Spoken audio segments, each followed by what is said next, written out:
Welcome back to Falcon academy. हमारा chapter magnetic field चल रहा है 10th क्लास का। तो आज इसमें मैं कराने जा रहा हूँ आपको डोमेस्टिक इलेक्ट्रिक सर्किट के बारे में थोड़ा बताऊँगा। जो हमारे हाउस होते हैं उसमें हम सप्लाई इलेक्ट्रिक पावर जो आती है, जो मेन पावर सप्लाई होती है, उसे हम आपने MCC भी बोलते हुए सुना होगा। इसे ही हम ब्रेकर कहते हैं अपनी इलेक्ट्रिकल भाषा में। MCB हमारी सारी सप्लाई को ऑन या ऑफ कर देगी एक बार में। हम अपने घरों में दो प्रकार की वायर लेते हैं। रेड वायर जो हमारा होता है, वो रेड वायर जिसके ऊपर इंसुलेशन कवर होता है। वायर तो अंदर कॉपर के बने होते हैं या एल्युमिनियम के बने होंगे, और जो इंसुलेशन कवर होगा वो रेड कलर का होगा, तो वो लाइव वायर होगी, यानी कि हमारा करंट फ्लो हो रहा होगा।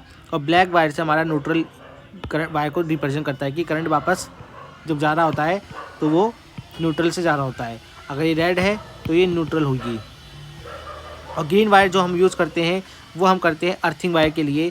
हम जितने भी हमारे हैवी डिवाइस होते हैं, जो कॉस्टली डिवाइस हो गए, जैसे TV and fridge, washing machine, motor वाले ETC, तो सबको हम अर्थिंग करते हैं ताकि हमारा कभी भी करंट फ्लो हो तो डिवाइस पे करंट ना आए। जिसको हम कभी कभार छूते हैं तो हमें करंट ना लगे, तो सारा करंट सीधा अर्थ में फ्लो हो जाया करे जब भी जो भी करंट थोड़ा बहुत चार्ज होगा अगर बॉडी पे आ रहा है तो। क्योंकि हमारे जो डिवाइस होते हैं वो अंदर उसमें इलेक्ट्रिकल वायर होते हैं, PCB होती है। चार्ज जब इलेक्ट्रॉन फ्लो होंगे तो कुछ ना कुछ बॉडी पे भी करंट आ जाता है, फ्लो हो जाता है चार्ज, जिससे वो अर्थ में चले जाएंगे। अर्थिंग आपने देख रखी होगी कि हरा वायर को एक ज़मीन के नीचे लगा दिया जाता है, या आप बड़ी बड़ी बिल्डिंग में देखोगे एक लोहे की वायर को, बहुत लोहे की रोड को ज़मीन के अंदर गाड़ा जाता है और पूरी बिल्डिंग की सब सेफ्टी के लिए उसको टच करा जाता है। In our country potential difference आपने, यानी कि वोल्टेज, जो हमें पोटेंशियल डिफरेंस यानी कि वोल्टेज जो आता है वो 220 आता है। और इंडस्ट्री में यही वोल्टेज, अगर इंडस्ट्री यानी कि फैक्ट्री में ये 415 वोल्टेज उन्हें मिल सकता है, अकॉर्डिंग टू उनकी नीड के अनुसार ये सब होता है।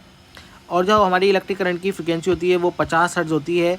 पर USA में जो इलेक्ट्रिक डिवाइस जो भी बनते हैं वो 60 हर्ट्ज़ की फ्रिक्वेंसी के अनुसार बनते हैं। In our house appliance concept, जो हमारे हाउस में वायरिंग करी जाती है वो पैरेलल करी जाती है।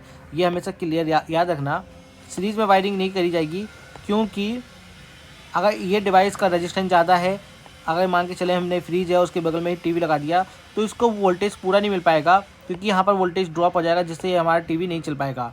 इसलिए हम क्या करते हैं, डिवाइसों को पैरेलल में लगाते हैं ताकि हमारा डिवाइस चल सकें, क्योंकि वोल्टेज उन्हें पूरा मिलेगा। वोल्टेज पूरा मिलेगा तो करंट भी पूरा मिल जाता है उन्हें, जो उनकी नीड अनुसार होती है। इलेक्ट्रिक फ्यूज एक ऐसा डिवाइस होता है कि आपने कई बार बचपन में भी पढ़ा होगा।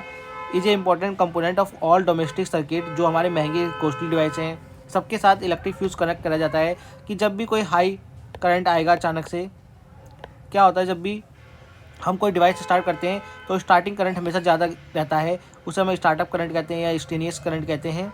ए fuse is a circuit, a fuse in a circuit prevent the damage to appliance. जो हमारे अप्लायंस होंगे उनको बचाने में मदद करता है। And the circuit due to the overloading. Overloading के बारे में आपको बता दूं, overloading can be the occur when line या जो हमारा न्यूट्रल वायर होता है वो आपस में ज्वाइन हो जाएगा, तो शॉर्ट सर्किट और ओवरलोडिंग हो सकती है।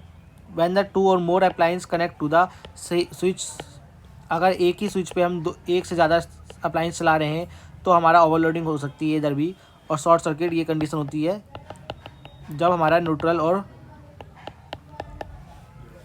लाइन वायर जुड़ जाए तो शॉर्ट सर्किट हो जाएगा, आग लगने की चांसेस होती है यहाँ पर वायर में। इसलिए वायर हमेशा अच्छी लेनी चाहिए जिस पे जो इंसुलेशन ज़्यादा अच्छा कवर हो। When line wire can join by the neutral wire is called the short circuit कहते हैं।